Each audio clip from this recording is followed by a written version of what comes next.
It's Monday, February 29th, and this is your coffee break on the HAN Network.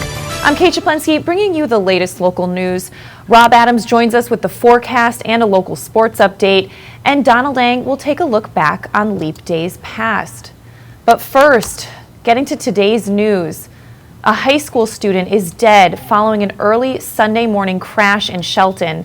On February 28th at about 4:45 in the morning, Shelton police, fire, and EMS were called to Bridgeport Avenue between Crown Point Plaza and Long Hill Cross Roads for a single vehicle rollover crash. The driver of the vehicle, 17-year-old Edmund Conklin of Shelton, was located on the roadway outside of the vehicle. Conklin was transported to the hospital where he later died from his injuries. The Shelton Police Accident Reconstruction Team responded to the scene and are still investigating the crash. Conklin was a student at Shelton High School. Police met with Shelton High School administrators and the school's crisis team has been enacted. We'll bring you updates on that story as they become available. And in other news today, a Milford police officer is being credited with saving a life on Friday. In the early hours of February 26th, the Milford Police Department responded to a Snow Apple Lane home on the report of an unresponsive person without a pulse. Milford Police Officer Patrolman First Class Paul Mazzara was the first on the scene, and after a quick assessment began CPR. Mazzara continued CPR for about 3 to 5 minutes until the Milford Fire Department arrived. The Milford Fire Department took over from Mazzara and determined that his quick response and effective use of CPR had in fact revived the subject and started the heart pumping again. The person was transported to the emergency room in stable condition, according to police. And Ansonia police have released photos they say show a man suspected of breaking into Party Time package store early Friday, February 26th. Officers responding to an alarm at 150 Wakefield Avenue around 3:30 in the morning found a large hole in the bottom of the front glass door. Police said it appears the glass had been smashed to allow access to the store. The owner said about $200 in cash was stolen. Surveillance photos show a person inside the store around the time of the break-in. Anyone who can identify the man in the photos is asked to contact Ansonia Police at 203-735-1885. And a Milford man who allegedly left women's underwear on the door of a Naugatuck Avenue home a number of times was arrested and charged with breach of peace and stalking. Police say that 51-year-old Lance Villette of Ruth Ann Terrace on February 25th turned himself in on a warrant. According to police, Villette is accused of placing women's underwear on the door of a residence over the course of 3 weeks, beginning in October of 2015.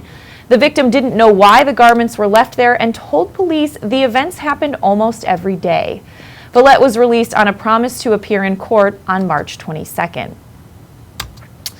And around 7:30 in the morning on Friday, the Shelton Police Department received a 911 call from the Buck Stop Citgo located on Shelton Avenue, claiming that a man entered the store and attempted to rob them with a firearm. The man allegedly pointed a black semi-automatic pistol at the owner, chambered a round, and demanded money, according to Detective Richard Bango. At that point, other customers entered the store and the suspect fled without any money. The owner of the store called police while watching the suspect run towards the Aspatuck Village condominiums, which are across the street. The suspect was identified as 24-year-old Joshua Zarmbeski of Hunters Creek in Shelton, and he was detained by police after being located smoking a cigarette on the porch of the Hunters Creek home, which is located in Aspatuck Village.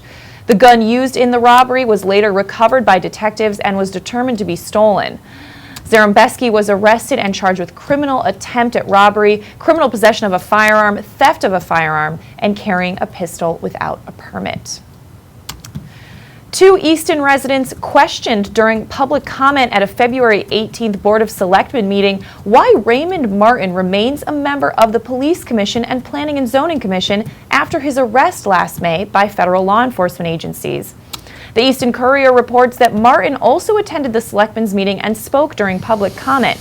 He remains a member of the Police Commission, although he hasn't attended meetings since his arrest. His term expires on June 30th.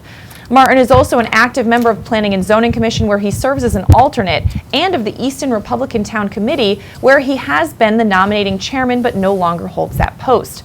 Martin was arrested July 14th and released on a $100,000 bond. As alleged in the criminal complaint, a court-authorized wiretap intercepted Martin engaging in text communications with other members of a conspiracy discussing the distribution of anabolic steroids and oxycodone. You can get more on that story at eastoncourier.com. We're going to throw it over to Rob Adams now for a look at the forecast. Rob? All right, Kate, thank you very much. We've got light rain in the forecast for today, mainly before 2 o'clock, a cloudy day otherwise, then gradual clearing with a high near 57 and a west wind around 10. To tonight, partly cloudy with a low around 33 and wind chills between 25 and 30, wind out of the west from 8 to 10. Tuesday, mostly sunny, 44 for the high, wind chills between 25 and 35, wind not a problem. To Tuesday night, rain mainly after 1 in the morning, temperature rising to 43 around 5 in the morning with wind chill values between 30 and 35. Light southeast wind increasing to 10 to 15 in the evening on Tuesday night, but winds could gust as high as 26 miles per hour. To Wednesday, more rain, mostly into the early part of the afternoon. Temperatures rising to 51, fall to 41 during the remainder of the day. Wind out of the southwest at 15 to 17. It'll become west in the afternoon. Could gust as high as 30 miles per hour. Wednesday night, more rain before 10, then a slight chance of snow between really after 10 o'clock into the overnight hours. Partly cloudy, low around 25. Mostly sunny and 36 for Thursday. A chance of snow for Friday with a mostly cloudy day and a high near 33.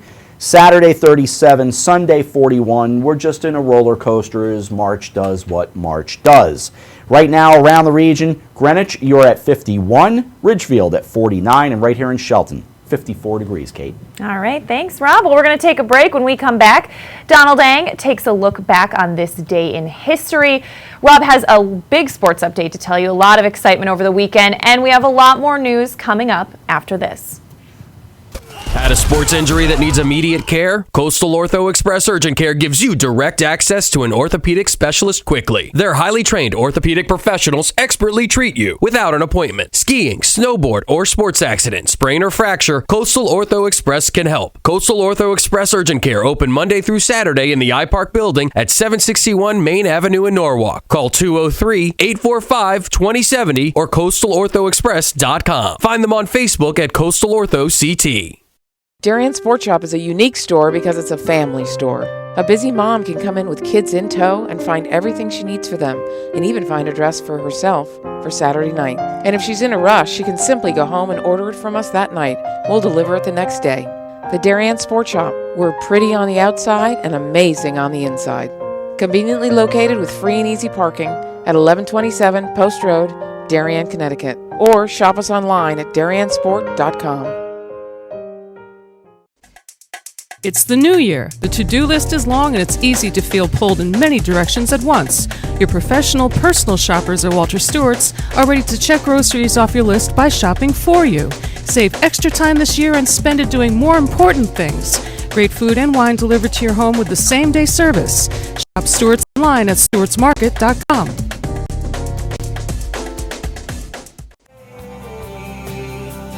When it comes to local entertainment, we've got it all. From movies, local artists, etiquette. Every Thursday at 2 on the HAN Network. Hi, I'm Rob Adams with my good friend Donald Ang, and we're the home team for Nutmeg Sports, Monday through Wednesday at 2 o'clock right here on the HAN Network. We are the place for all things Connecticut sports, so come hang out with us on Nutmeg Sports.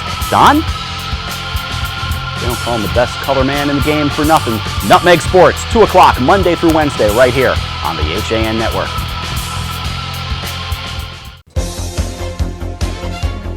The 2016 FCAC playoffs are coming to the HAN Network. We'll have all of the big games beginning February 23rd on the court and on the ice. And we'll have it all live and streaming HD. This is your home for the 2016 FCAC Winter Championships. The HAN Network.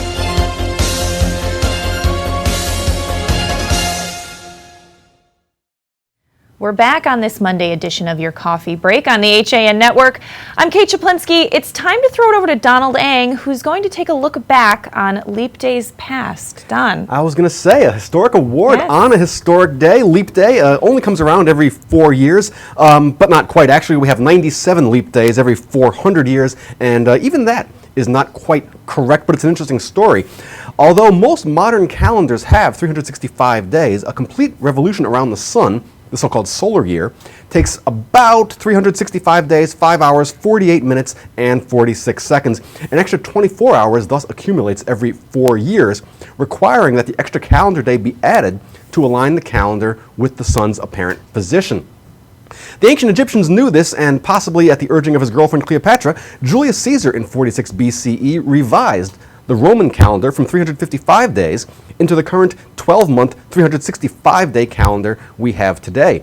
The Roman calendar had been known to be inaccurate for about 800 years. If you've ever wondered why September and October, literally the 7th and 8th months, are actually the 9th and 10th months, well, you can thank the Romans. Julius Caesar, by the way, named a month after himself, as did his successor, Caesar Augustus. The so-called Julian calendar set leap years in the years that could be exactly divided by 4, but that made the year too long by about 11 minutes. And by 1582, the calendar had drifted 10 days off of its traditional seasonal axis, and Pope Gregory was concerned enough about the exact dates of holidays like Easter that he revised the calendar, adding back 1 leap year every 400 years and decreeing that the day after October 4th, 1582, would be October 15th, 1582. Of course, the calendar is now about 12 seconds too long, but it'll only accrue about 1 extra day every 3,300 years, so I'm not all that concerned about it. But other than the history of the day itself, has anything else interesting ever happened on a leap day? Well, for starters, how about this? Academy of Motion Picture Arts and Science, fellow members of the motion picture industry, and honored guests. This is one of the happiest moments of my life. And I want to thank each one of you who had a part in selecting me for one of the awards. For your kindness, it has made me feel very, very humble. And I shall always hold it as a beacon for anything that I may be able to do in the future. I sincerely hope I shall always be a credit to my race and to the motion picture industry. My heart is too full to tell you just how I feel. And may I say thank you, and God bless you. The year 1940, Hattie McDaniel becomes the first African-American ever to win an Oscar, winning the Best Supporting Actress award for her role as Mammy in Gone with the Wind. Born to former slaves, McDaniel was a professional singer, songwriter, comedian, stage actress, radio performer, and television star. She was also the first black woman to sing on the radio in the U.S. During her career, she appeared in over 300 films, though only received screen credit for about 80 of them. But she did win an Academy Award on this day, a historic award on a historic day. With your look back in history, I am Donald Lang. All right, thanks so much, Don. Well, getting back to a little more news today. A storm this week destroyed a bald eagle nest in Milford, according to a Connecticut bald eagle sightings Facebook posting, and DEEP officials continue to monitor the site. A post by the Connecticut Fish and Wildlife Service says the eagles are already rebuilding the nest, and it urges people to stay away from the site.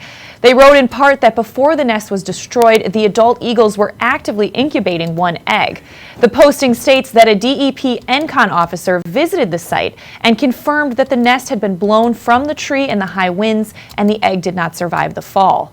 However, officials say there is hope for the Milford adults. The nesting season is still relatively early, and as an experienced and successful pair, the eagles may attempt to re-nest. It isn't uncommon for eagles to begin assembling a new nest in the same general area after an active nest is lost. But you can get more on that story at milfordmirror.com. We're going to throw it back to Rob for a Nutmeg Sports Update. Rob? Kate, thank you very much. Let's put a spotlight on sports this morning. We had a hockey triple header on Saturday on the HAN Network.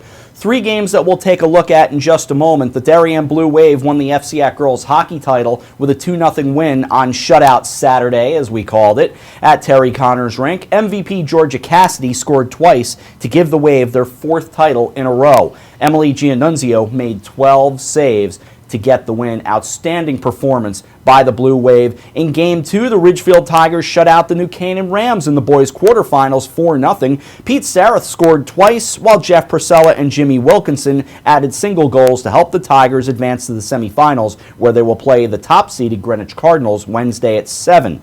In Game 3, Adam Usinger and Will Foldesi scored goals as St. Joseph shut out Fairfield 2-0. Cadet netminder Ryan Wilson made 22 saves for the win. The Cadets will play the Darien Blue Wave Wednesday at 5, and all of the action can be seen in high def right here on the HAN Network. But back to Saturday. I've given you the words. Let's see how it looked here on the HAN Network. Good afternoon, everyone, and welcome to the Terry Connors Rink in Stamford. It's the 2016 Girls Hockey FCAC Championship on the HAN Network. Although nobody's like Sean Saylor. No, Sean knows more people than Frank. Here's Cassidy. Cassidy across the line. What a move by Cassidy. Alone, and she scores! Magnificent Georgia Cassidy. 1-0 Darien. And that's just an outstanding effort by Cassidy. She gets the turnover in neutral zone, heads straight for the net. Tough break. Let's see what happens with 1:45 remaining on the power play. Cassidy up top. Feeds down low, and they score!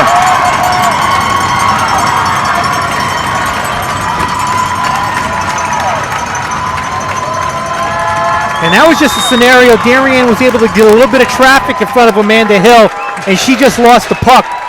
Turn back, here's a chance. Back comes Bruno. Bruno alone. Bruno in the breakaway. Left circle, puts it on net. It's loose, still can't be found, and it's whistled dead. The save for Giannunzio, who quite honestly couldn't find it. To the near side with 4, off into the right corner with 3 and 2, and the Darien Blue Wave have won the FCAC Championship.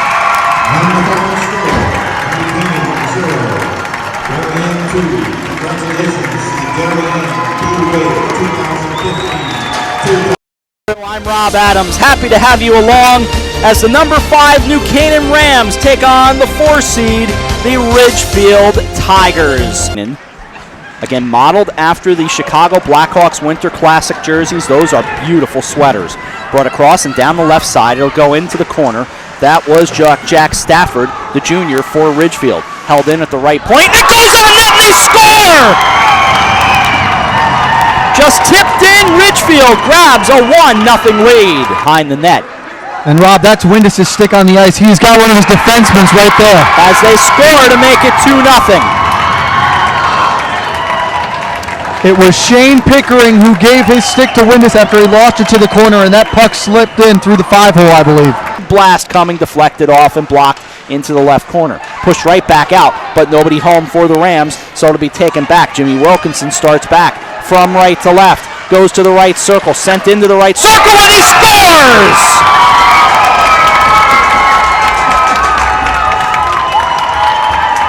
And the rest of the team here, I'm Rob Adams.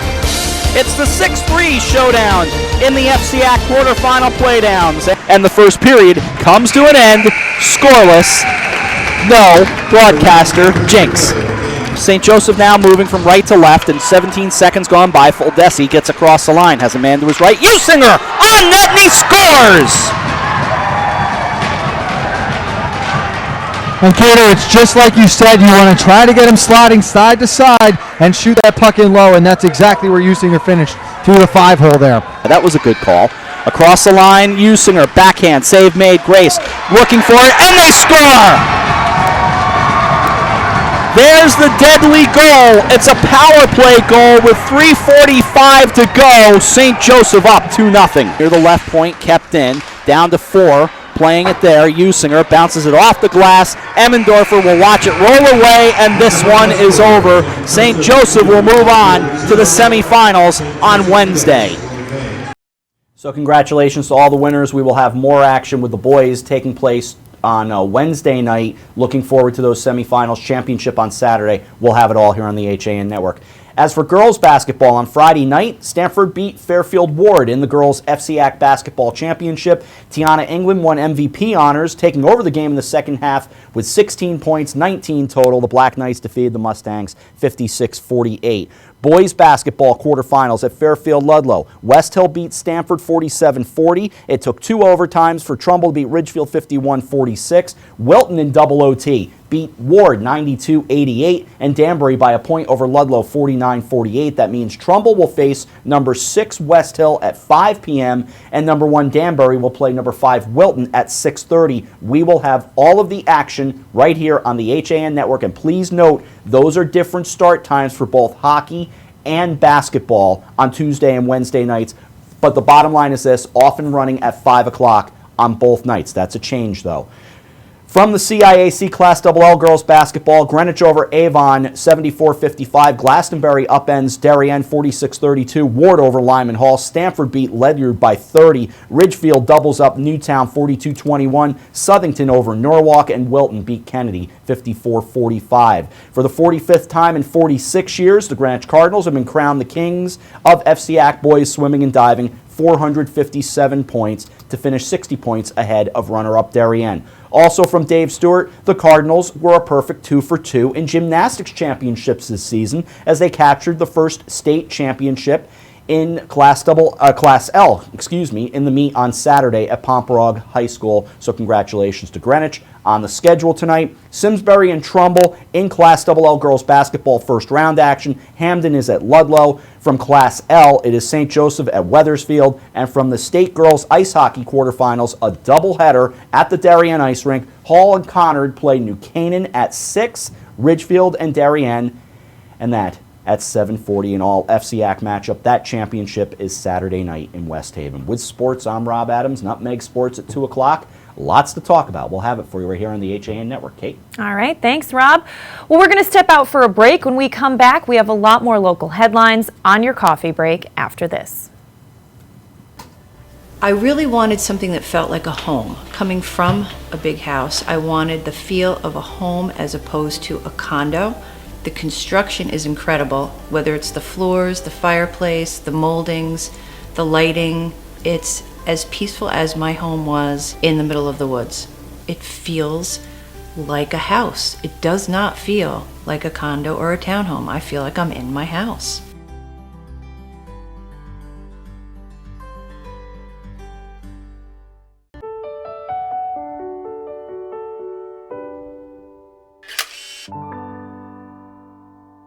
Find over 1,000 special stories at Hospital for Special Surgery. Go to hss.edu/backinthegame. I was jogging 5 months after my cartilage tear. Skiing a year after hip surgery. And playing grandma 4 weeks after hip replacement. One special hospital, 1,000 special stories. See Connecticut patients at hss.edu/CT.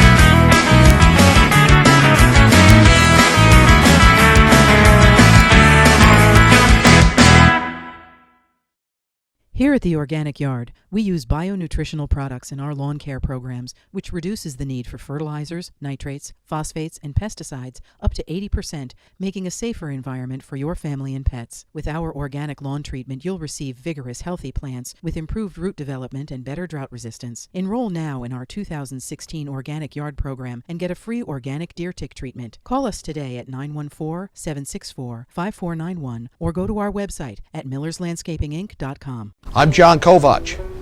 I'm a newspaper editor. I'm a high school football coach. I'm a television presenter. And I want you to love fishing as much as I do. Tune into Yankee Fisherman, Thursdays at 1 on the HAN network.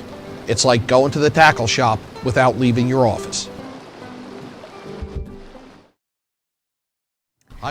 We're back on this Monday edition of your Coffee Break on the HAN Network. I'm Kate Czaplinski, recapping the top story we're following today.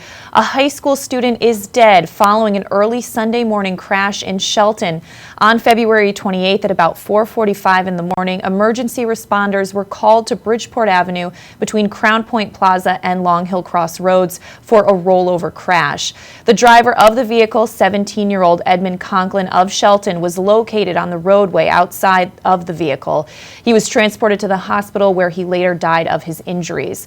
The Shelton Police Accident Reconstruction Team responded to the scene and are still investigating that crash. Conklin was a student at Shelton High, and police have contacted administrators who have enacted the school's crisis team. For updates on that story, check sheltonherald.com. And in other local news, like a playground seesaw, the back and forth contest between Trumbull First Selectman Tim Herbst and the Board of Finance over the town's 2016-2017 capital improvement plan inevitably tipped in favor of one side last Tuesday night when the board approved a little more than $5 million in non-school bonding resolutions. Amid the $2.5 million in cuts was a $250,000 proposal for a new playground at Indian Ledge Park, which the first selectman deemed completely unusable and a dangerous safety hazard in an interview with the Trumbull Times last week. Herbst said it's a dangerous playground right now. He said, "I've had plenty of parents call my office to complain about it, but they really should take it up with the Board of Finance. They're the ones who don't want to spend the money." Board of Finance Chairwoman Elaine Hammers, who struck the item from the capital plan last week and voted to keep it off the books Tuesday night, agreed the project was a money issue despite the safety concerns brought up by the first selectman. She said, "It strikes me as absurd to pay $250,000 for a playground, no matter how well it may be used." There's much more on that story at TrumbleTimes.com. The Connecticut Agriculture Experiment Station released the results of tick testing for Lyme and other tick-associated diseases for 2015 just this week. 31% of black-legged ticks submitted to the testing laboratory in New Haven tested positive for the Lyme disease agent. This represents an increase of nearly 6% from an average of 26% over the last 5 years of testing from 2010 to 2014. The tick testing laboratory at CAES has tested ticks for Lyme disease since 1990 as a service for state residents. Each year, an average of 3,000 ticks are submitted for testing. The results in 2015 indicate that greater than 40% of ticks in Connecticut are infected with at least one pathogen capable of causing debilitating human illness, and that tick infection with the Babesia microti, which causes a serious malaria-like disease in humans, is also increasing throughout the state. And 2 months after Ridgefield's newest and tallest cell tower became active, the improving cell signals in the town's Ridgebury section, known as the blackout zone, have been available only to those who use AT&T. It's a matter of waiting for the others, T-Mobile, Sprint, and Verizon, to commit to their interests. In a press article last September, it was reported that AT&T was taking space on the 150-foot tower. Others, including Sprint, T-Mobile, and Verizon, were actively being sought. In the U.S. today, carriers have effectively exited the tower business. Most had sold their towers to companies that construct, maintain, and operate the towers and then lease the space to the carriers. The Ridgebury Tower, seen as bringing light to the blackout zone, will do so only as more carriers lease space on the tower. And Connecticut paranormal author and medium Cindy Sherman will return to her hometown of Milford on Saturday, March 5th at 2 in the afternoon with a program called Understanding Your Senses, an afterlife presentation. The Milford Public Library is located at 57 New Haven Avenue. Sherman approaches the paranormal with a healthy dose of common sense and encourages rational skepticism, according to an announcement about her upcoming visit. Learning to differentiate between environmental and spiritual events can be difficult if you do not have a full understanding of how your senses work, she advises. But you can get a lot more on that presentation at themilfordmirror.com. It is free and open to the public, and no reservations are necessary. But we're going to wrap things up here on your coffee break today. As Rob said, Nutmeg Sports coming up at 2. And of course, Coffee Break will be back tomorrow at 11. Have a great Leap Day.